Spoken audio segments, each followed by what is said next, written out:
¿Cómo les va? Buenas tardes. Aquí estamos comenzando transmisión de Los Días Contados hasta las 2:30 de la tarde.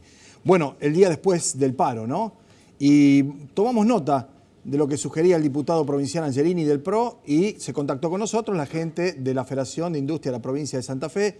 Su titular es Guillermo Moretti, que efectivamente confirmó un dato ipso facto, sin estar buscando demasiado los datos o las referencias, pero que después efectivamente los chequeó, en torno a la cantidad de importaciones del año 2011 en relación al año 2016. Es el momento en el que la Argentina tiene récord de incorporación de bienes de capital, es decir, de máquinas para producir en la industria nacional, y es también el récord de industrialización de la Argentina.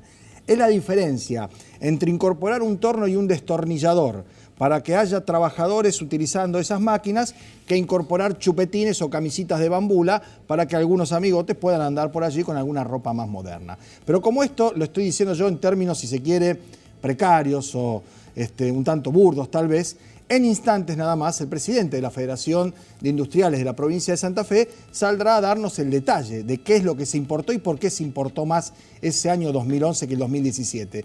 Porque una cosa es el dato frío, el número expresado con las cifras, y otra cosa es la explicación y la interpretación de ese número, ¿no? Es como se ha dicho siempre, históricamente, en torno a la estadística. Si acá en el estudio de televisión somos 5 personas que estamos trabajando para ustedes y se han comido 10 pollos, uno puede decir que se ha comido 2 pollos por cabeza, pero en realidad, y esto es una autocrítica, probablemente yo me haya comido 5 y los otros 1 cada uno. Quiero decir, son 10 pollos, son 5 personas dividido 2. Esto por un lado.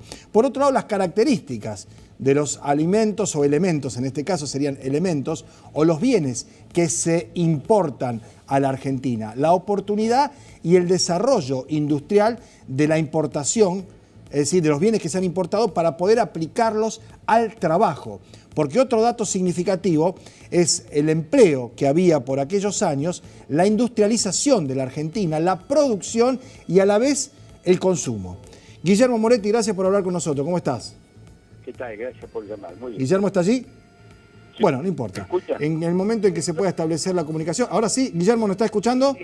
Sí, perfectamente. Bueno, yo estaba haciendo una explicación un tanto primaria, si se quiere, de que una cosa es importar bienes de capital, destornilladores, máquinas para producir y meterle valor agregado a lo que se hace acá en la industria argentina, y otra distinta es incorporar chucherías, chupetines, camisas o cosas así, ¿no? El récord de industrialización fue el año 2011, no únicamente de importación, porque estamos hablando de bienes de capital. Claro. A ver, uno de los conceptos que hay que tener es lo que importa en función de lo que se hace en el país. ¿Cuánto influye sobre el Producto Bruto? La importación. El año 2011 fue récord, inclusive fue récord de exportación de autos. Yo no quiero mentirle, pero creo que llegamos a la fabricación de 2.800.000 autos, importándole a Brasil una cantidad monstruosa de eso, porque nosotros hemos patentado 900.000 autos aproximadamente. La importación de piezas, de autopartes, para que uno pueda entregar el auto, es la que nos da el déficit más grande. Mire usted, nosotros este año, que se dice que se está importando poco, que tenemos un déficit comercial cada vez más grande, por lo menos hasta el mes de mayo, hemos tenido un déficit comercial en el mes de mayo de 1.542 millones de dólares. A este ritmo vamos a superarlo del año pasado. No se están importando bienes de capital, pero igual ese déficit tan importante que se da es por la cantidad de piezas autopartes que se lleva a la industria automotriz. Entonces, usted para exportar, por cada dólar que exporta industrialmente, hasta que llegue al punto de equilibrio, casi siempre se considera que tiene que importar $2, hasta que usted encuentre el punto de equilibrio. ¿Qué es lo que pasa? Buscando ese punto de equilibrio es cuando viene la restricción externa. Bien. Y entonces cuando viene la restricción externa, aparece el liberalismo con todos estos modelos y estos planes extraños. Bien, lo que queríamos más que nada, Guillermo, y por eso esto es muy poco televisivo, dirán muchos, porque es un periodista mirando a cámara mientras alguien habla por teléfono, lo vamos a charlar acá en el estudio, pero ustedes conocen a Guillermo Moretti, van a ver su rostro ahora en alguna fotografía que le hemos pedido a la gente de producción. Es el presidente de la Federación de Industriales. Porque de dar el dato así frío, se importó más en el 2011 que en el 2017, daría la sensación que se está cuestionando indebidamente la apertura que hubo de la economía y que entró cualquier cosa y en cualquier cantidad, y vaya a preguntarle a la gente de la línea blanca o a la gente de la metalmecánica aquí en la provincia de Santa Fe cuáles han sido los estragos. De hecho, el que tomó partido y se fue rápidamente le dieron salida es al ministro de la Producción, Cabrera, que venía acá y le decía a los industriales de la línea blanca, y bueno, muchachos, importen heladera de Turquía si no les conviene el número, ¿no? Claro, pero aparte de eso, esto es porque en realidad hay una parte del gobierno nacional que está negando la realidad. Apuesta sobre el déficit fiscal, solamente por el déficit fiscal, y el grave problema, que nosotros ya lo hemos planteado ahí, es el déficit de dólares que tiene Argentina. Y ese déficit de dólares está dado fundamentalmente por el déficit comercial, por el déficit del turismo, y por los intereses de deuda que se han acrecentado tremendamente. De eso no se habla. Bien. Guillermo, vamos a hacer una cosa. En el curso de la semana, si te repones, porque creo que estás con alguna dificultad, te esperamos por acá y charlamos con los datos en extenso, porque la verdad que se instale una verdad a media o una media verdad, francamente no contribuye a tratar de recuperar y salir adelante en una situación tan complicada. ¿Puede ser?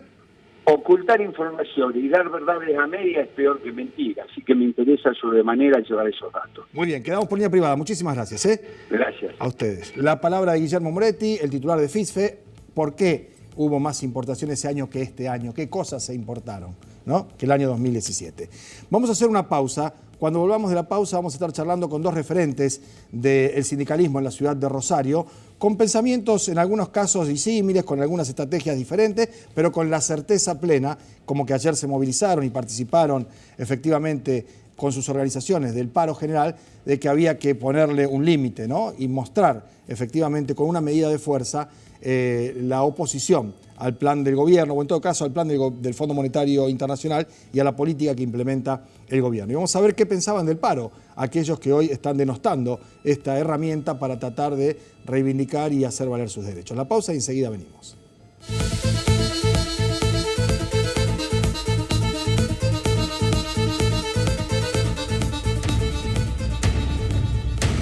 Bueno, muy bien, más allá de los cálculos del ministro Duhomles, que dijo que se perdieron 24.000 millones de pesos, ahí le contestó Yasky, ¿no? Sería bueno que él pagara los impuestos sobre el baldío en el que vive. Cambió el refrán, es del trabajo al baldío y del baldío al trabajo, así hubiera dicho Perón en su momento, ¿no? La medida de fuerza fue contundente, el paro fue de un altísimo nivel de acatamiento, y más allá de que el gobierno dice que no va a hacer nada distinto a lo que viene haciendo, ni siquiera reabrir los canales de diálogo, ya hay contactos, ya hay reuniones. Frigerio, el ministro del Interior, que me parece que es el que entiende algo o más entiende de política, ya tuvo algunos contactos con algunos referentes sindicales y se ocupó de que se supiera. Más allá, insisto, de la diatriba, de tratar de descalificar, el gobierno me parece que ha percibido la contundencia de la medida de fuerza. Y en Rosario no fue únicamente un paro de actividades, sino que hubo una movilización. Y en ese sentido ha sido importante el concurso de miles de personas, más de 10.000 publicaban los periódicos hoy, en una marcha que se hizo por las calles de la ciudad. Están con nosotros hoy dos referentes del sindicalismo, Arrieta, que es del mismo gremio que Smith, de Dragado y Balizamiento, uno de los hombres de los triunviros de la CGT, y Alberto Boto de Luz y Fuerza, con el que hemos conversado también en más de una oportunidad, ¿no? A nadie le da alegría ni hace contento un paro, ¿verdad? Decía en un momento determinado que era el fracaso del diálogo social. Pero sí sentirse reconfortado porque lo que ustedes en alguna medida apuntaron es lo que se respaldó a partir de las bases, ¿no? Y de gente, como decía bien Alberto, que ayer participaba de la marcha y no se apartaba, ni se escondía, ni tenía miedo porque hubiera lío, porque tiraran algún petardo o alguna cosa así, sino que acompañaba el reclamo. Sí, totalmente, fue absolutamente pacífico, y por otro lado se ha sumado gente que no fue convocada por los gremios, espontáneamente se sumó. Bueno, por eso el número de los casi 10.000 manifestantes que hubo ayer en la marcha y en el acto central que hicimos frente al ANSES. Bien. Arrieta, ustedes tienen contacto por el gremio con Smith, ¿no? Él hablaba del fracaso del diálogo social. En rigor, más que diálogo era cierto monólogo, porque la CGT iba, y lo contaba otro referente también sindical, se sentaban, charlaban, tomaban café, traían media luna, y llegaba un momento en el que decían, bueno, ¿y qué más? Y nada más, ¿no? Porque digo, en todo este tiempo en donde se fue, para decirlo de algún modo amable hacia los sindicatos de mi parte, se fue acompañando, se fue bancando o sosteniendo sin hacer medida de fuerza, no hubo nada. No, tal vez estuvo demasiado... Complaciente. con mucha... Porque se ve con demasiada preocupación el tema. Acá hay que separar dos cosas, que es lo que nos divide por ahí a los sindicalistas. Hay un sector que viene del kirchnerismo, Sí. que ha tomado una posición y que hoy es muy relevante, y hay otro que no, ¿no es cierto? Entonces, fue una de las vertientes que empezó un poco a dividir las aguas. Dentro de la CGT. Dentro de la CGT. ¿Y qué sucede?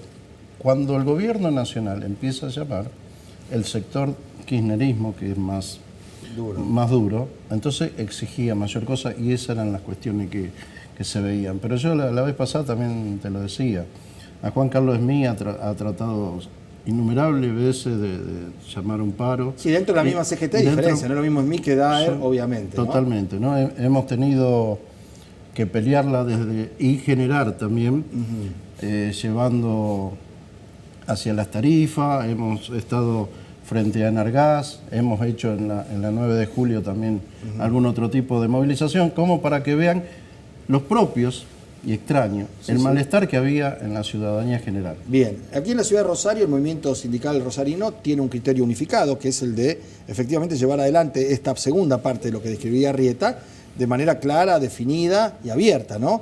Digo porque ha sido tan malo lo del gobierno en cuanto a la gestión y a su política económica, que hasta los que no querían hacer paro no tuvieron más remedio que hacer paro. No es el caso, decía, del movimiento sindical de Rosario, que tiene una posición tomada desde hace algún tiempo. Desde que empezó este gobierno.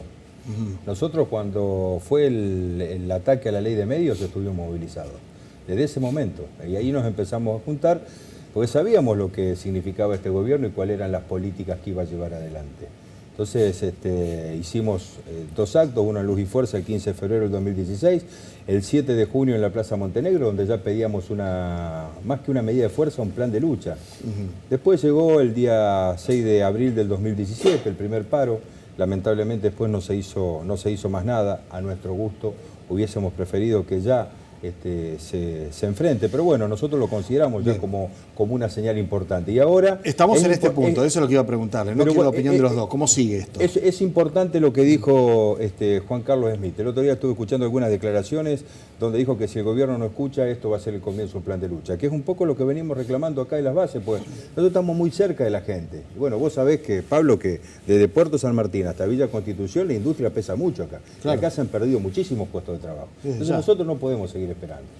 Incluso el gremio de ustedes tiene aquí en la provincia de Santa Fe, en Rosario y su zona de influencia, una presencia importante, ¿no? Es decir, Smith es de acá, además, no va a llegar a la CGT si no tuviera ese respaldo. Digo porque empieza una etapa diferente, me parece a mí, ¿no?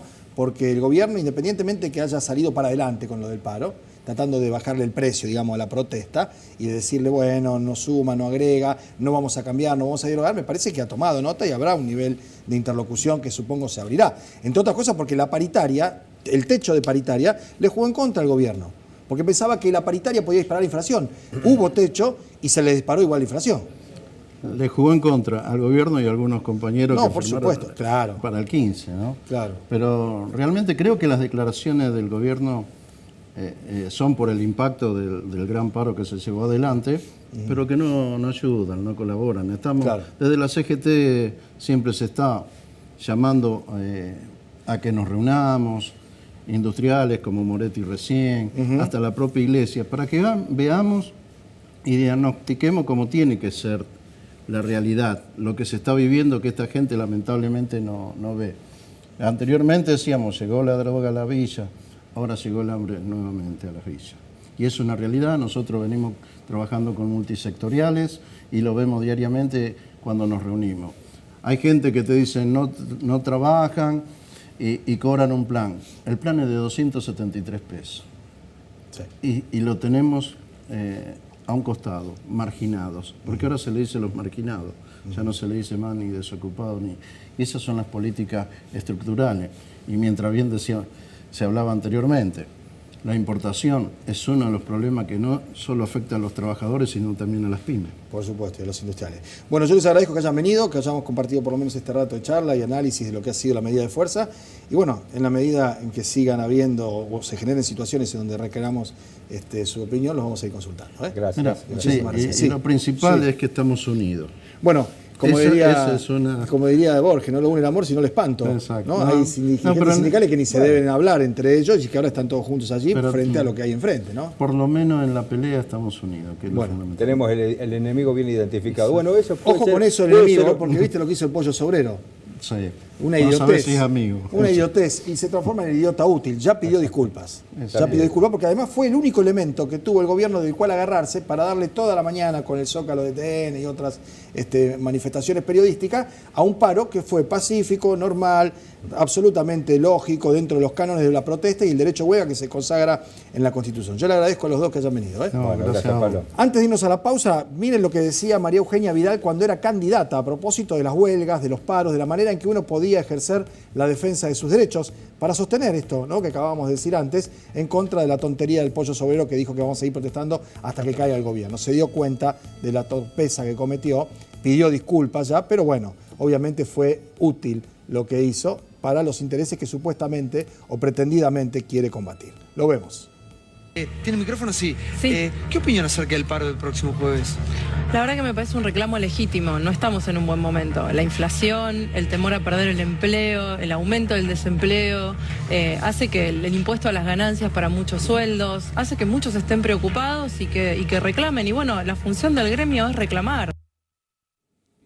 Bueno, ahí está, apoyando la medida de fuerza cuando era candidata a gobernadora, María Eugenia Vidal. Pero hay una más todavía, que creo que es solo superada por la llegada del presidente, calculo que serían las 7 de la mañana, 6:30 de la mañana, en Casa de Gobierno, ¿no? Por el rostro de un hombre que venía recién levantado y por la enjundia con la que dijo, acá se trabaja, ¿no? Ahora vamos a ver. Pero decíamos, esto decía Patricia Bullrich, diputada de multipartidaria, porque fue de varios partidos, incluso de varias vertientes dentro del peronismo, como no habrá más pena ni olvido, ¿no? Que de un lado y del otro lado la escopeta con el que se tiraba a un militante y el otro le decían viva Perón. Bueno, Patricia Bullrich, cuando no era ministra de Seguridad, hacía este tipo de invitación. Quiero sumarme a esta lucha callejera que tenemos que encarar los argentinos para lograr un cambio. Un cambio porque necesitamos libertad, porque necesitamos libertad de expresión, porque necesitamos que la ley esté por encima nuestro, terminar con esta lógica populista, con este dogma que lleva adelante tantos jóvenes hoy en Argentina creyendo que de ahí va a salir alguna verdad. Nosotros necesitamos que la Argentina pueda levantarse y andar. Y para esto te pedimos que salgas a la calle, que te movilices, que trabajes, que colabores. Y el 18A es una nueva oportunidad para decirle al país qué queremos y qué no queremos. Bueno, Patricia Bullrich, que salgas a la calle, que te movilices, ¿no? Ahora si salís a la calle, ella moviliza a las tropas, la gendarmería, la policía, los carros hidrantes que compró en Israel, el sistema de escuchas y de espías. Esto no tiene 30 años, porque hace 30 años Patricia Bullrich estaba con Galimberti y con otra gente. Esto tiene apenas un par de años, 3, 4 años, ¿no? Cuando el 18A, 3 años, el paro por ganancias, además por ganancias, no por fuente de trabajo o por no al Fondo Monetario o no al hambre, ¿no? El Twitter del presidente, por entonces candidato 2012, decía y tenía una particular visión de lo que eran las medidas de fuerza, ¿no? Si bien, como dice, y ustedes lo van a leer, no apoyó nunca los piquetes, esto es lo que pensaba Mauricio Macri.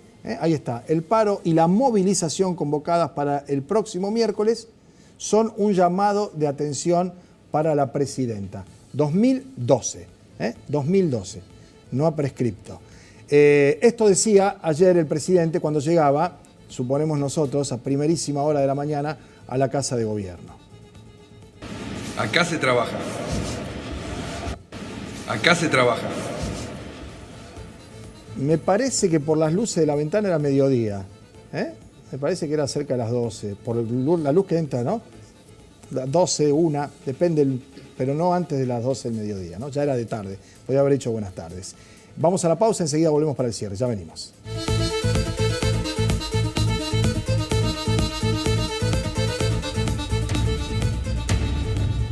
Bueno, muy bien. Los últimos instantes del programa, dos cuestiones. Esto es una nota que apareció en el diario Nación, firmada por Hugo Elconada Moon. Hugo Elconada Moon es uno de los periodistas argentinos que participa del consorcio que investiga los Panama Papers, ¿no? Un funcionario manejó un offshore con millonarios en Uruguay. ¿De quién se trata? De Ricardo Samaniego. ¿Quién es Ricardo Samaniego? Es el secretario de Estado del Ministerio de Innovación. Es decir, el número 2 de ese ministerio, que evidentemente tendrá que rendir alguna cuenta, no porque tuviera las offshore, porque ya sabemos que el presidente, los ministros y otros funcionarios han participado, sino porque este hombre administraba la offshore mientras era funcionario del gobierno. Cuando se hace el requerimiento por parte de la justicia para conocer la documentación, ese mismo día transfiere el dominio y el manejo a su hermana. Con lo cual es evidente, le hicieron la pica como cuando éramos chicos y jugábamos a la escondida, y supongo yo que no pasará de largo, creo yo, ante la flagrancia y la burda situación de ser administrador de una offshore y paralelamente secretario de Estado de la Nación. El otro tema es que hoy a la tarde, a partir de las 17:30, sea cual fuera el resultado de lo que empieza en poco más de media hora, hay un pañuelazo tanto en Buenos Aires como en la ciudad de Rosario. Tal vez no sea de las dimensiones de las anteriores movilizaciones cuando se trataba la ley, que seguramente volverán a ser de esa magnitud, pero es una manera de hacerle saber a la vicepresidenta Michetti que no es oportuno esto de hacer circular por comisiones impropias, como la de presupuesto, por ejemplo, la media sanción que viene de diputados en favor del aborto legal. Aquí en Rosario es a las 5:30 de la tarde en el Parque de España. En Buenos Aires va a ser en las adyacencias del Congreso Nacional, una vez finalizado el partido. Estaba previsto esto de tiempo atrás, a partir de la decisión de Gabriela Michetti. Dicho esto, y preparándonos para una semana completa ahora a partir de hoy, y estando hasta el viernes con la perspectiva de la tertulia junto a Bertone y Richardino, con una semana abreviada, los invitamos, por supuesto, a que nos acompañen, porque a partir de las 2 de la tarde vamos a volver mañana con los días contados y ahora, por supuesto, a hacer fuerza por Argentina, ¿no? Hay gente que está pendiente de eso y de ninguna otra cosa, que tal vez esté esperando que nosotros terminemos, y eso sería una gentileza de su parte, para tocar el control remoto e ir a ver el partido de la selección argentina. En cualquier caso, como sea, mañana a partir de las 2 de la tarde estamos aquí con los días contados. Ha sido un gusto. Chao.